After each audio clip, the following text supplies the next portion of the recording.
కాశీని మహాశ్మశానం అని అంటారు. ఆ పేరు ఎలా వచ్చింది? అంతటి దివ్యమైన క్షేత్రాన్ని శ్మశానంతో ఎలా పోలుస్తారు? మామూలు శ్మశానం కాదమ్మా, కాశీని మహాశ్మశానము అంటారు. అంటే పెద్ద శ్మశానం. శ్మశానం అన్న పదం వినటంతో మనలో చాలామంది ఏంట్రా ఇలాంటి పదం, పొద్దున్నే చూడండి శ్మశానవాసి అయిన శివుడికి నమస్కారం అన్నాం అనుకోండి, అరే ఇంకో పదం నీకేం దొరకలేదా, శ్మశానం అంటావు ఏమిట్రా బాబు అని ఆ శ్మశాన పదం. ఎందుకంటే మంగళాదీని మంగళ మధ్యాన్ని మంగళాంతాన్ని కావ్యానిలాగే శుభం పలకరా, శుభం పలకరా అంటే చూడండి, ఏదన్నా చెడు పలకటానికి మనం తొందరగా ఇష్టపడం, దాన్ని మంచిగా పలకటానికి ఇష్టపడతాం. కానీ శ్మశానం అనేటువంటి పదం శివుడికి సంబంధించిన పదం, అది బాగా గుర్తుపెట్టుకోవాలి మనం. ఈ లోకం అంతా కూడా ఒక శ్మశానం. ఈ పదం వినటానికి, మనకి ఈ వాక్యం వినటానికి ఒళ్ళు జల్లుమంటుంది. ఈ లోకం అంతా కూడా శ్మశానం. మామూలుగా ఆధునిక జీవితానికి సమన్వయించుకుందామమ్మ మనం.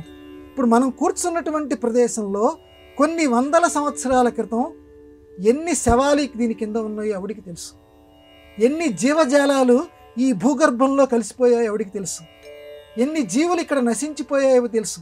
నశించిపోయినటువంటి దాన్ని పూడ్చిపెట్టేటువంటిదే కదా శ్మశానం. కాబట్టి వేలాది జీవాలు ఈ ప్రదేశంలో నశించిపోయాయి. కాబట్టి ఈ ప్రదేశం అంతా కూడా మొత్తం ప్రపంచంలో ఏ మూల చూసినా కూడా నీకు శ్మశానమే. ఈ శ్మశానాల్లో మహాశ్మశానం కాశీ. ఎందుకని దానికి ఆ పేరు వచ్చింది? మహాశ్మశానం అని ఎందుకన్నారంటే, ఈ లోకంలో ఏదైతే మనం ప్రదేశాలు చూస్తున్నామో 7 తాడి చెట్లంత పొడుగు ఉన్నటువంటి నీళ్ళు వస్తాయట.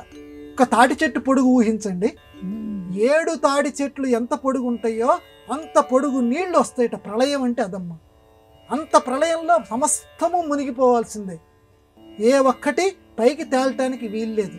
కానీ అలాంటి సమయంలో కూడా మిగిలి ఉండేటువంటి ఒకే ఒక్క పట్టణం కాశీ, మహాశ్మశానం అంటారు.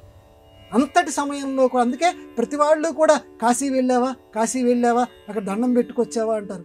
అంత ప్రళయ సమయంలో కూడా లోకంలో మిగిలి ఉండేటువంటి ప్రదేశం మహాశ్మశానం, కాశీక్షేత్రం.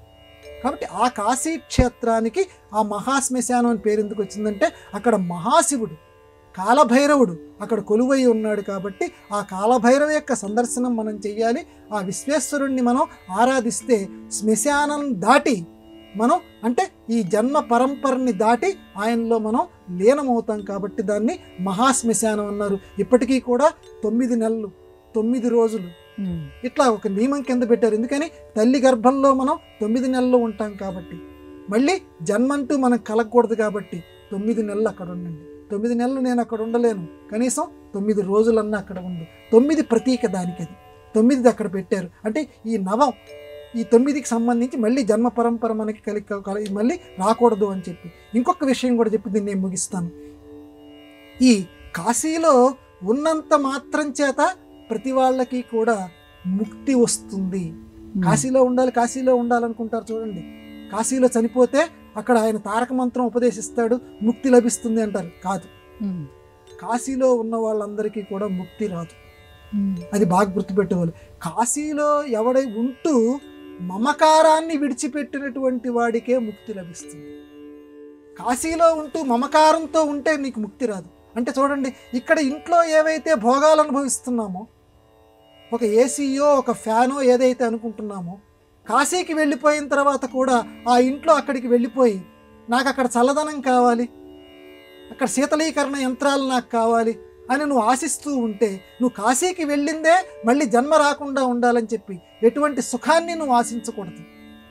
అలా ఆశించకుండా గనక నువ్వు కాశీలో బతకగలిగితే అప్పుడు నీకు ముక్తి లభిస్తుంది. అంతేగాని కాశీలో కూడా ఇళ్లల్లో ఇక్కడ ఏవైతే సౌకర్యాలు ఉన్నాయో ఆ సౌకర్యాలు ఏర్పాటు చేసుకొని ఉంటే నీకు ముక్తి లభించదు. ఆ మహాశ్మశానం యొక్క గొప్పతనం అది.